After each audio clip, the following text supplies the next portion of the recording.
Yeah, okay. Waheguru Ji Ka Khalsa, Waheguru Ji Ki Fateh. I first want to congratulate everybody on Tan Guru Nanak Dev Ji's Prakash Purab. Many glorious victories and well wishes to all of you. This Sidh Gosht that we're talking about or doing Vyakhya of today, the people that are asking this question, specifically this Bani Sidh Gosht, Gosht means conversation or dialogue. And this conversation and dialogue is happening between Guru Nanak Dev Ji and Sidhs. The word Sidh actually means accomplished. So for example, in general talk, if you're going to law school, you went to law school, then you passed the bar exam, and then you became a successful lawyer, we would say that you're a Sidh lawyer because you've accomplished that. Or the same thing if you go to if you become a doctor, that you've accomplished that state. So in the spiritual realm, the word Sidh, if somebody is Sidh, it means that they've gotten to the highest state, that they're enlightened. However, in cultural talking, even though technically that's what the word Sidh means, sometimes culturally we'll start to use the word for people that may not actually be quite as accomplished. For example, the word Gyani actually means somebody who has Brahm Gyan, who is enlightened. But then what happens in the cultural talk is anybody who has scholarly knowledge, or they look like, they've got the big dastar, the huge kirpan, the bana, they look the part, we'll say Gyaniji, even though that's not technically what the word means. So the word Sidh has taken on cultural connotations, but originally the word means accomplished. So this conversation that's going to happen between Guru Nanak Dev Ji and the Sidhs, some of these are actually accomplished beings. Some of them are not accomplished. Some of them have lost their way. Some of them are right on the edge where they're so close, they just need one more pushover.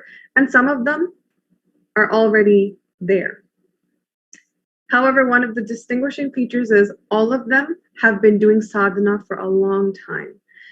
This conversation in Sidh Gosht, Guru Nanak Dev Ji is not talking to the masses. They're not just talking to any person that they come across and just telling them some generic stuff, right? To the masses, you're not going to tell them the deep, specific, special, kind of stuff. You're going to tell them something more generic that they can relate to. But in Sidh Gosht, that's not the case. And that's why Guru Angad Dev Ji, when the compilation of Sidh Gosht was happening, Guru Angad Dev Ji asked Guru Nanak Dev Ji that on your journeys, you've met very high level, some accomplished, but some very high level seekers. And the conversations you had with them are very important to another high level seeker that Guru Angad Dev Ji, as Pailana Ji, was. So they wanted to know what these conversations were. And that's when Guru Nanak Dev Ji recited that these were the conversations I had with the accomplished and high level seekers, which we call the Sidhs. An example here that Swamiji gave of, let's say somebody is accomplished and Guru Nanak Dev Ji speaks to them. Here's an example that Swamiji gave. When Guru Nanak Dev Ji went to Banaras, they met Bhagat Kabir Ji. Now, Bhagat Kabir Ji had their own disciples sitting there, and Guru Nanak Dev Ji had their disciples. When they both met, both sets of disciples were so excited that today we get to listen to two different Mahapurush, two different Satgurus, two different accomplished and enlightened beings speak.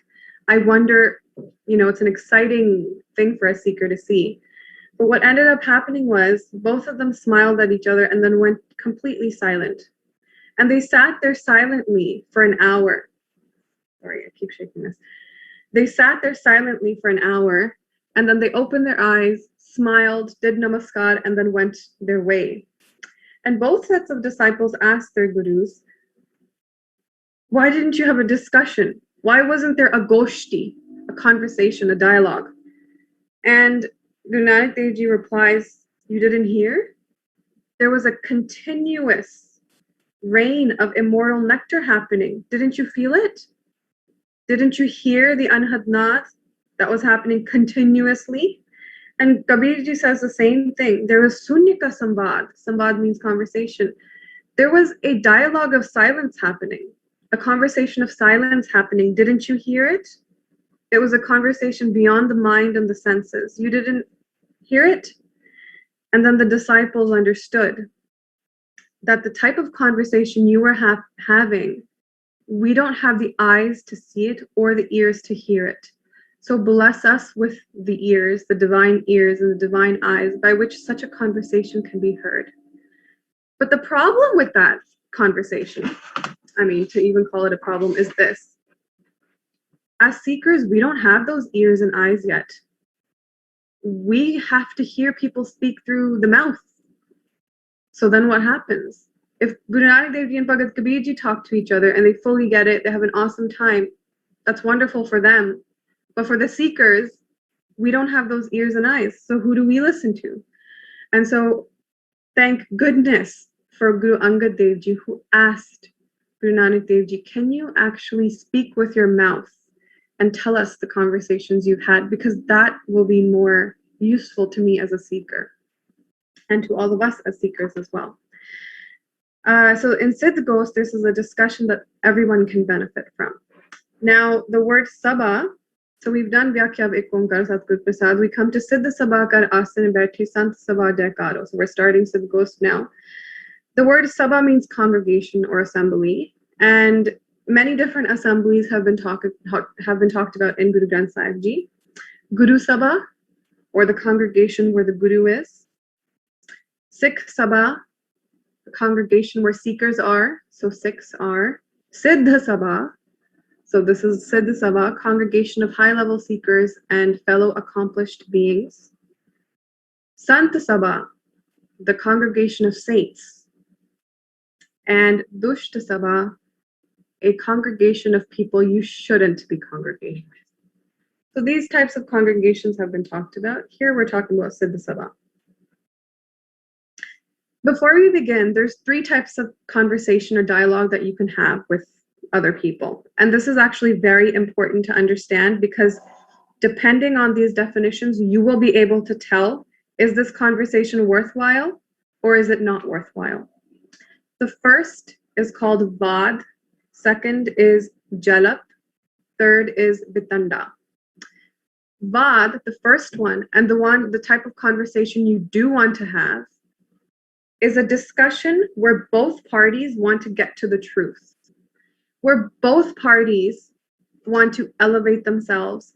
They both want to come to a conclusion of truth. They don't care who's more right and who's more wrong. They just both really care about getting to the truth. This type of conversation is called vichar.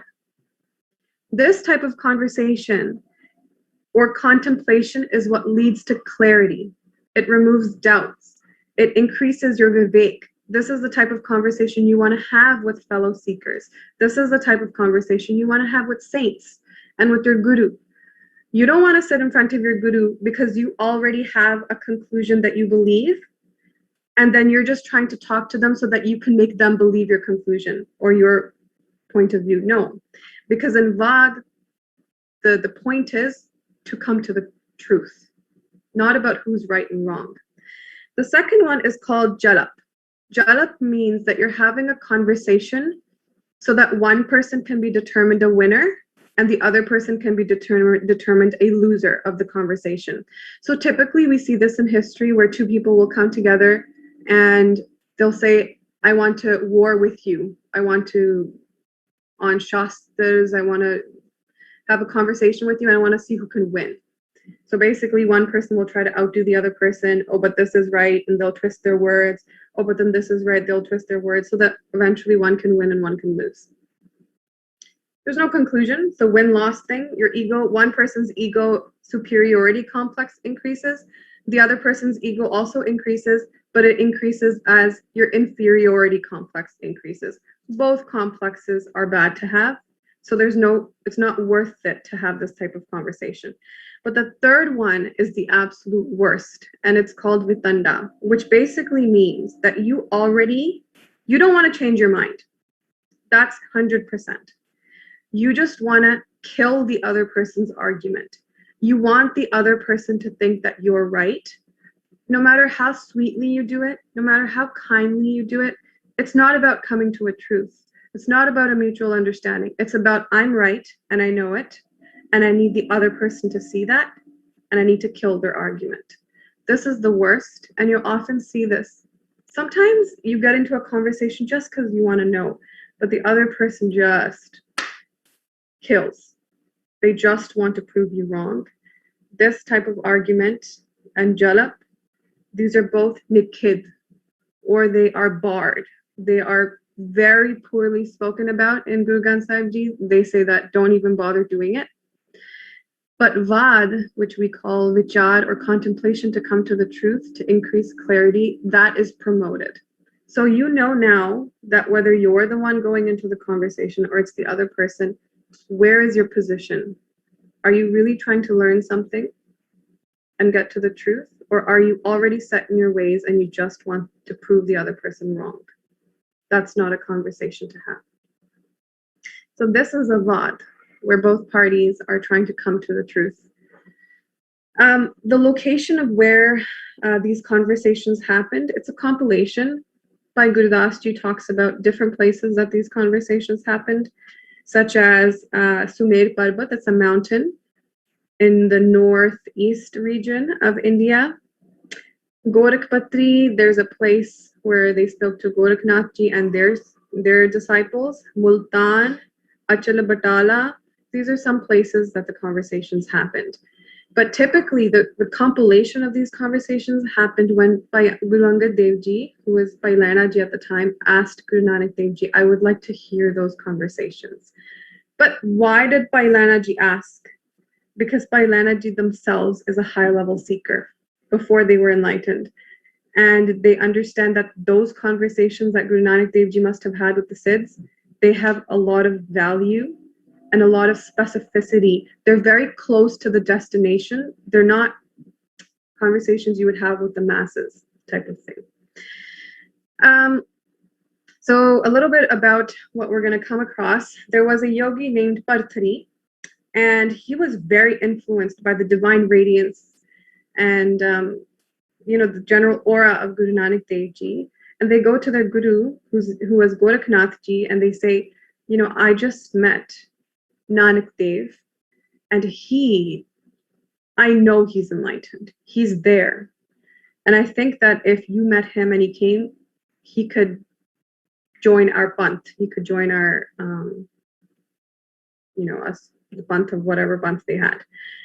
And Gorakhnath Ji then says that we should meet him.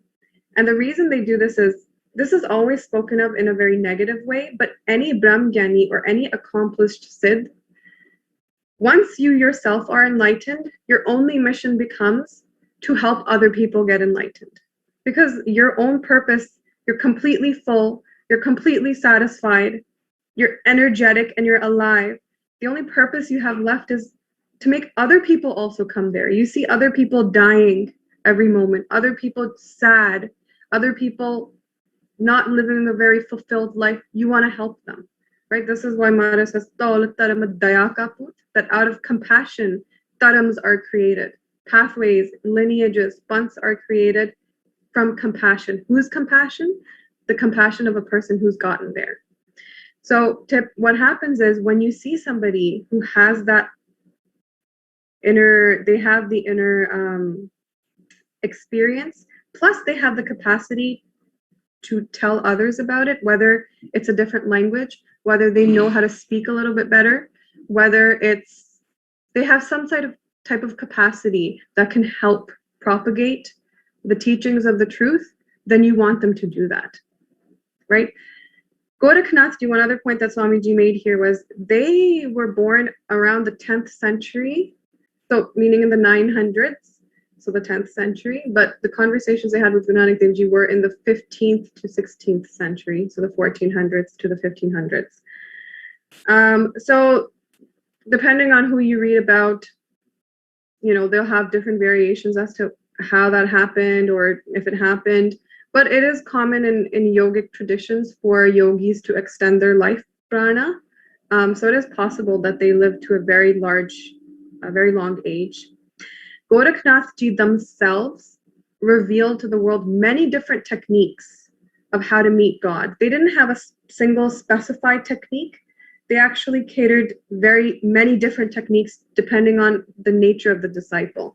But the interesting thing about Goraknath's techniques were they're actually different from mainstream yoga. They were a little bit, they weren't the same as Patanjali Yoga. They were a little bit different. They had bhakti involved in it. They had more life involved in it. It wasn't just about, going to the mountains and doing sadhana. There was something more to it. It was more wholesome. So they talk, one of the things, one of their banis that is very popular is called, oh, hold on, we'll get to that. But before that, Swamiji made a little note. They said, to become one with the expansive Vaheguru, you yourself have to become expansive, right? Because now we're going to talk about Goraknath Ji. You may have always heard of Goraknath Ji talked about very poorly. Usually, see, if a person themselves is not very expansive and they talk in a very limited and a boundaried way, you can understand that that person is not enlightened. If you want a clue to figure out if somebody's enlightened or not, check how many boundaries they talk within. If they're always constantly like, this person's bad, Goraknath was nothing, the Siddhs are nothing, this is nothing, this is nothing. I mean, even Guru Nanak Dev Ji isn't referring to them like that. So they're talking in a very boundaried way, then they have some stuff that they need to work on still. But if you want to merge with the expansive God, forget about this planet, which the top, 6 biggest religions keep fighting with each other. Jews don't like Christians, Muslims don't like both of those, Hindus don't like Sikhs, Sikhs don't like the Hindus, or the Hindus don't like the Muslims, the Jains don't like the Buddhists don't like who knows, right? There's probably even more fighting with each other, bickering. God is beyond all of that, but that's just this planet. Think about the billions of other planets there are with all their different faiths that might be bickering with each other. Do you think it makes sense that this bickering, or I am this faith and you suck, you think this is the way God is met? You think God has anything to do with any of this stuff? No. If you're constantly in a boundary of I'm Hindu, therefore I'm the best, everybody else sucks. Or I'm a Sikh, I'm the best, everybody else sucks. Or I'm a Muslim, I'm a Punjabi, or I'm a Bihari, or I'm Canadian, or I'm English, or I'm a man, or I'm a woman, or I'm a this, or I'm a that. You don't meet God this way. You have to expand beyond these boundaries. Then there's a chance that you can become expansive and cosmic yourself. The only boundary, the first boundary that you can possibly say that you have to keep is that of a human's. But basically everything else basically the way you were born, that was where you had to start. But then you put more boundaries on top of that now you have to work through. So forget about transcending your humanness. You haven't even transcended all of the layers that you put on top of your humanness. You're even more stuck into it, right? So always remember, Hum Admi Ha Ikdami. You're not immortal. You're mortal. You may not live to the average age of your country. You may be on the lower side of average, or maybe something will happen and you have to leave earlier. So you can't waste your moments. You have to seek, and you have to seek beyond boundaries. So when Guru Nanak Dev Ji comes to the Siddhs, they reveal their nature. The way that Guru Nanak Dev Ji speaks says a lot about how they are. And one of the defining features of Guru Nanak Dev Ji's own personality and their own method, their own bant, is that they are very humble. They always approach others with humility. No matter who it is, there's not a faint, string of pride and ego in the way they speak. Swamiji here gave the example of a tree. If a tree has grown large and it's very healthy, it's producing nice leaves, it's producing full flowers, and it's producing ripe and juicy fruit, that tree will bend downwards because what it's producing is really heavy. But a tree is not producing anything, that's floating in the air. That when you put something on a balance, the side that goes down is worth more. So humility and bowing and being humble is worth more than being airy and egotistical. Right? You don't want to be a balloon.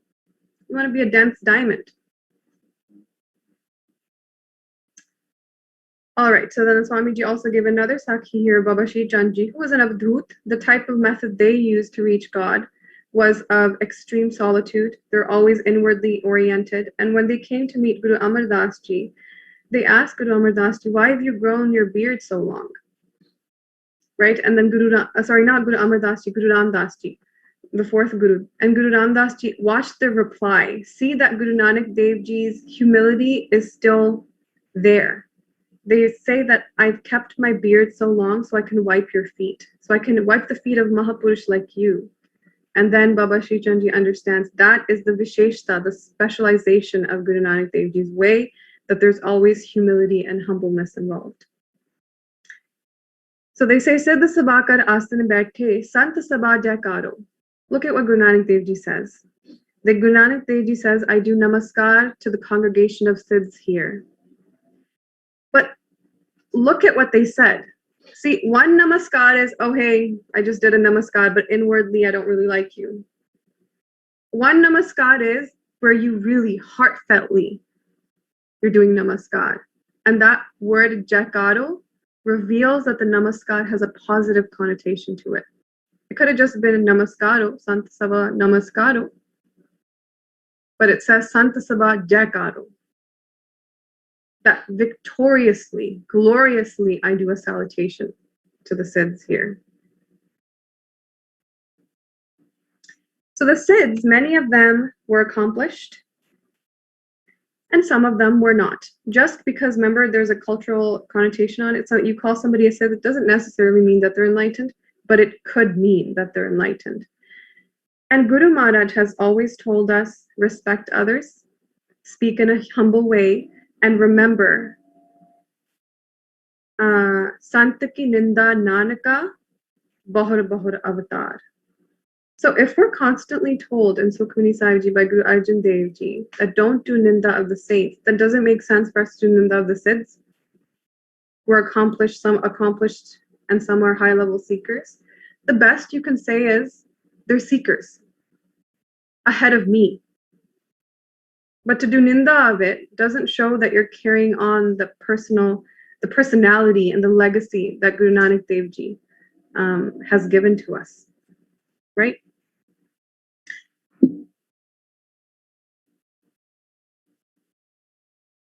Right. So then Guru Nanak Dev Ji refines what they said. This agya raharas hamari sacha apara aparo. They recognize that amongst the Sidhs sitting there, some of them are Brahm realized.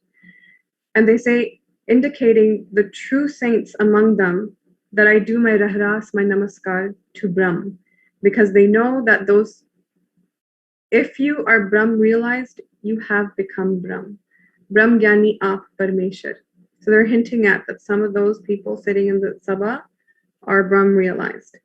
Then they further refine it to say that actually enlightened beings are a key to any seeker's journey to enlightenment. Mastak kaat tari tas agya tan man agya deo nanak sant milay sach paiya sahaj pai jas leo.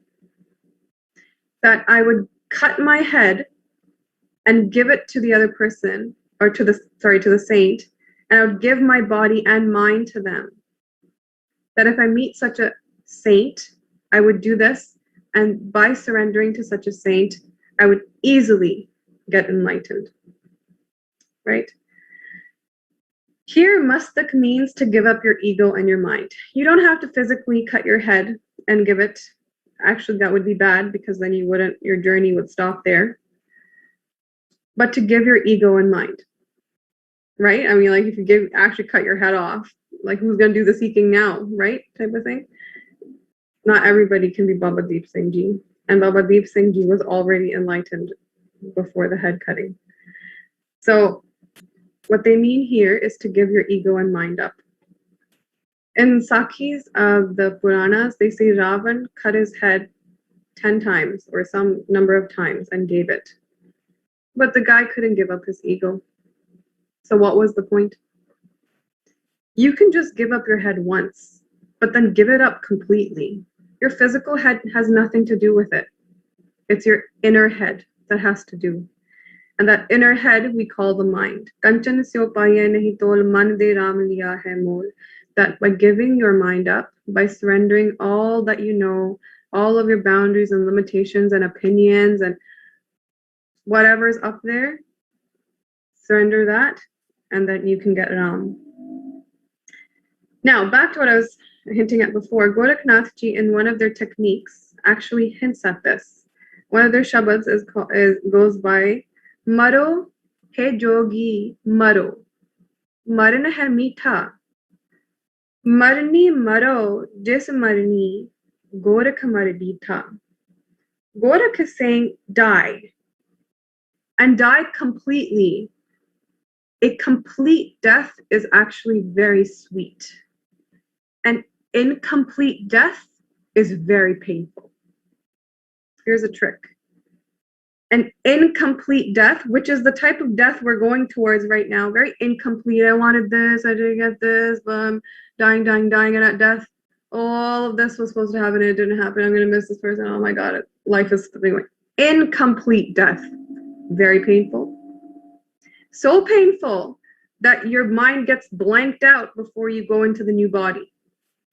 And then you start your journey again. God is at least has that much mercy that he wipes the slate clean. So all of that incomplete death pain doesn't go with you the next life. It shows up later anyways, but at least you have a fresh start so you can start again with your journey to enlightenment.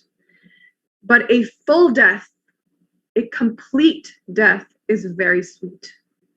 It's completely liberating. It's complete freedom. Because only when you die completely can you take birth as something beyond what you were.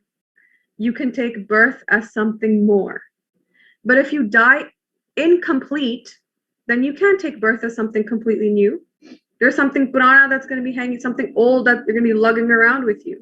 And so every time you take birth, you're lugging around stuff from your previous life, all the desires you had, all the ambitions you had, all of the stuff that you're lugging around. So you take birth. You weren't born as something new. You're just born as something different, but kind of the same as before. Right? Take birth. You do the same types of habits, and then you die again.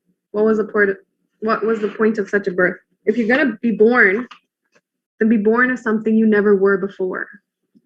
And the way you can be born that way is that you have to die completely. A perfect example that Swamiji gave here was of a seed. If a seed doesn't completely die, it can't sprout. It can't become a tree.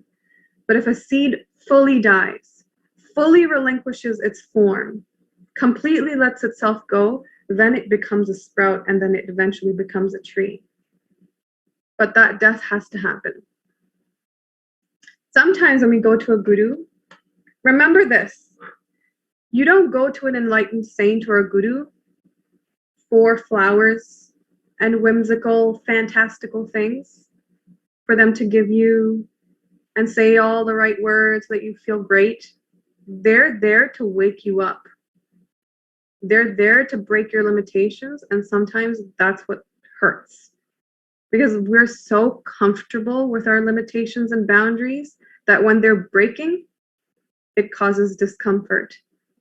But if you get comfortable with being uncomfortable, you're going to be a successful seeker.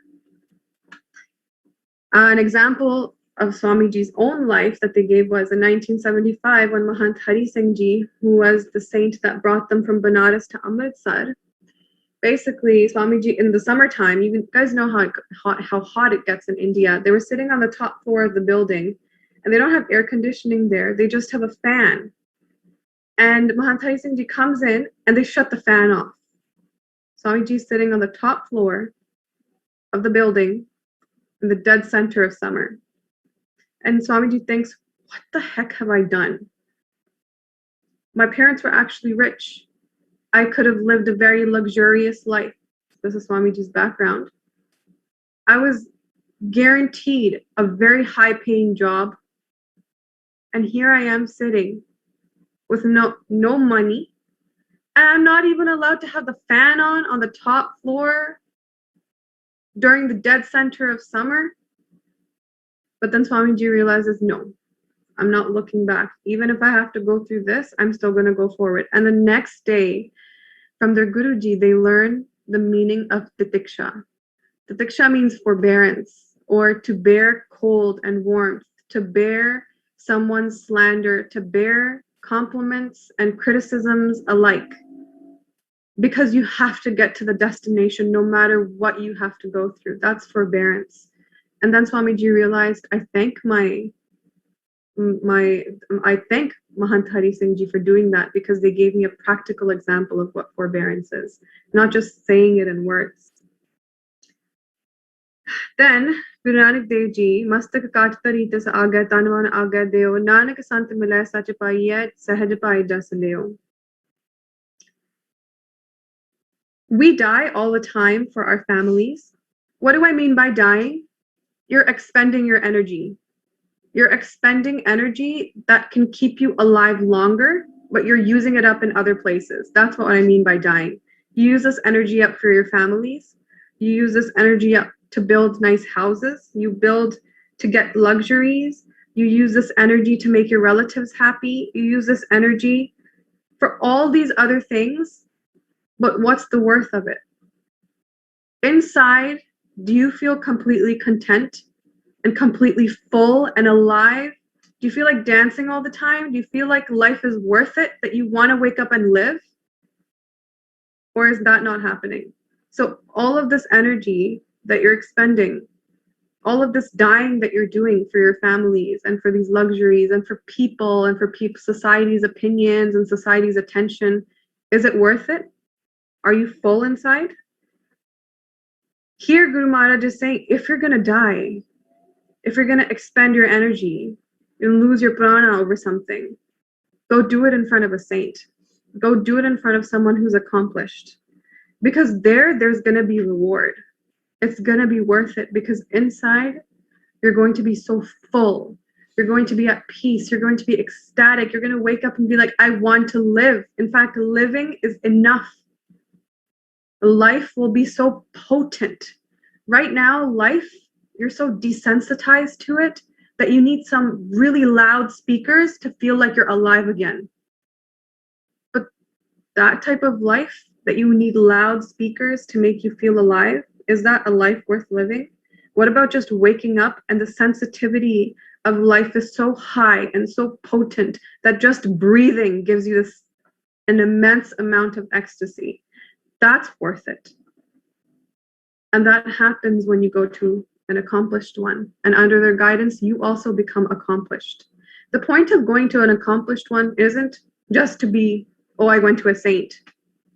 It's for you to also get accomplished as well. Then Swamiji said they'll discuss this more in the next class, but they started us off here. Kya paviya sach sucha hoye sach sabad bin mukt na koi rahao. Now, typically, you'll hear this in kathas. What's the point of going to tirthas? What's the point of going to jungles? What's the point of going to the forest? All of that is useless. Just stay at home and find God, right? We're a grihasti taram. Grihast is the greatest. They always quote the line from Bhai Gurdas Ji, Sarv taram mein hai shreshth, grihast sab to shreshth taram. There's a line like that.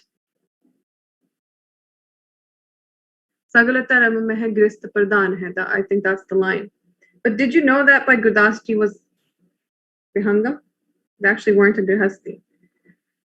Anyways, so then let's define what a Tirth actually is. If people say don't go to Tirth, let's see what a Tirth is.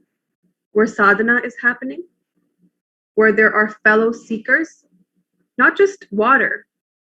Tirth is not just a body of water, but a body of water that is absorbing the vibrations of other seekers of kirtan, of bhakti, a divine radiation. Amritsar is a Tirath. Would you not go there? Don't you think that it has benefit to you as a seeker? Govindwal Sahib is a Tirath. Banaras is a Tirath. Haridwar is a Tirath. They have no benefit to you as a seeker? What about seeing? Do you know how many times in your personal life you've been influenced by watching somebody else? So if you go to a place where you see people, seekers like you, seeking and being excited about seeking Vaheguru, you don't think that's going to be beneficial to you? That is beneficial to you. And so Tiraths are important.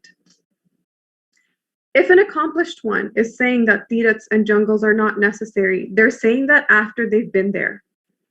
And there's a reason why they're saying it.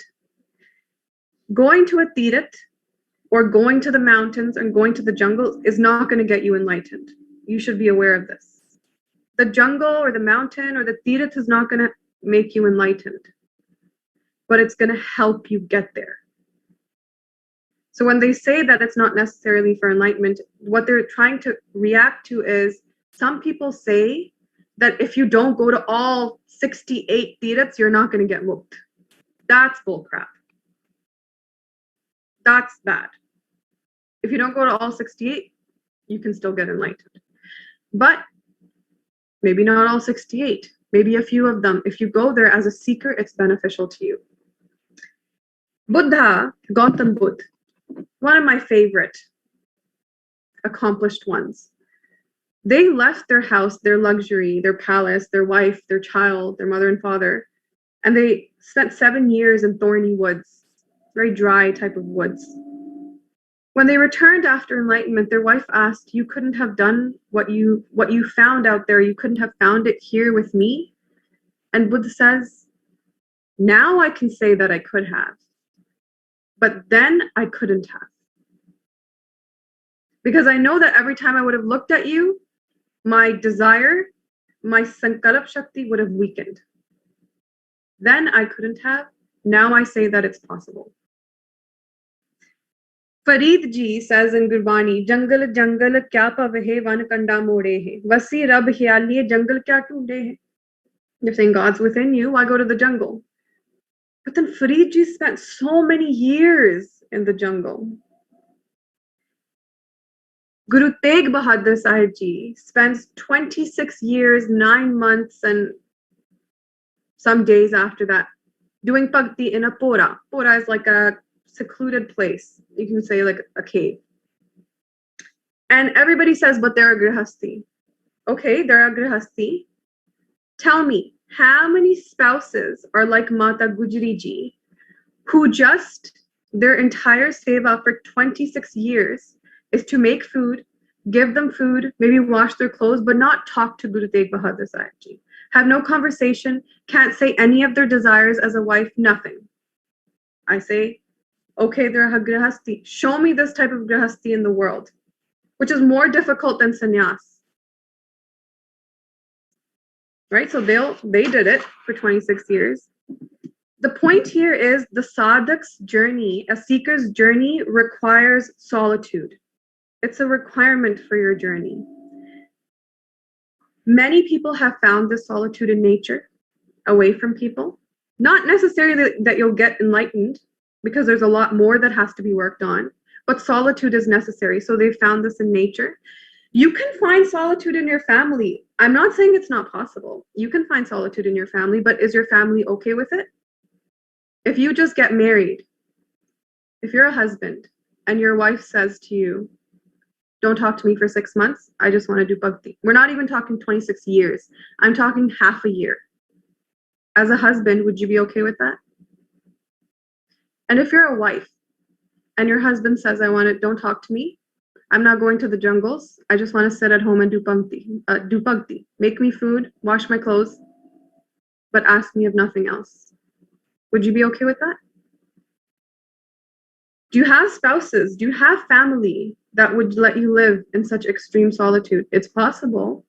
Yes, we can give the example of the gurus, but do you find spouses like the guru spouses? So the point is solitude. Sometimes you find it, you're lucky and you find it within the family, and sometimes you have to leave a little bit. Then Swamiji also made a note here that a photo of a saint is not going to get you enlightened. See, if you think I'm just going to keep a photo in front of me and I'm just going to pray and that's going to be enough, that's not enough. And this is why. When you don't wake up at Amrit Vela, the photo's not going to say anything to you. But an alive saint is going to break your ego and be like, what are you doing? They're going to hamper you so much that you're going to be scared not to wake up. So you're going to wake up. If you miss your sadhana, the photo's not going to say anything. But an alive saint will. They're going to crush your laziness. They're going to crush your ego. Those are the benefits of being with an alive saint. Step to step, there are problems and obstacles that you can come across. A photo's not going to say anything. And teachings, let's say, no, I can just read the teachings. Are you in the position to understand those teachings from where they were said, or are you also just taking the teachings and putting your own meanings on top of them? How is that going to be helpful? You're trying to transcend your mind, but then you're using your own mind's opinions to understand a transcended person's words. You're filtering it. You need someone alive who can tell you exactly how it is. You put your opinions aside. It's pretty clear. It's not even that complicated. Anyways, solitude is necessary for sadhana, but that's not enough, like I said. What's also necessary is the correct mapping of the inside, the correct pathways, the correct upadesh and teachings be given as well. And this is what Guru Nanak Dev Ji is hinting at. Actually, not hinting at. They're saying it pretty clearly. Sach shabad bin mukat na koi rahao. You can go to tirats, you can go to the jungles, you can have solitude, but if you don't have Sach shabad, if you don't have the correct teachings, mukti is not going to happen. And correct teachings come from a person who has correctly gone to the destination. And so we're going to talk about how the correct mapping of the inside is also necessary tomorrow. So please forgive me for my mistakes. Waheguru Ji Ka Khalsa, Waheguru Ji Ki Fateh.